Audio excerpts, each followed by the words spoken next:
ang present number ko. After mag-tambark, ibibigay na sa akin tong balota.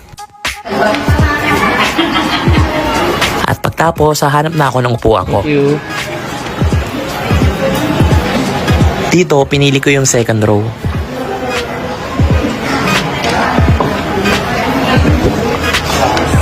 At syempre, dito sa part na to, bawal na ipakita kung sino yung boboto mo. Kaya naman bumuboto na tayo. At after ko boboto, 6:39 PM na. At habang ipapasok ko na yung balota ko, eto yung nangyari.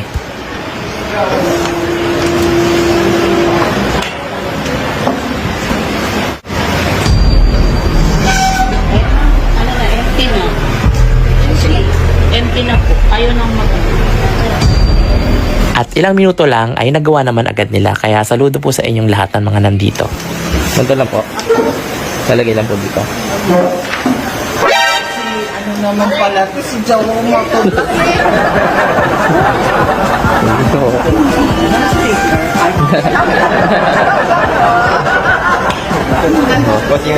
Tingin po.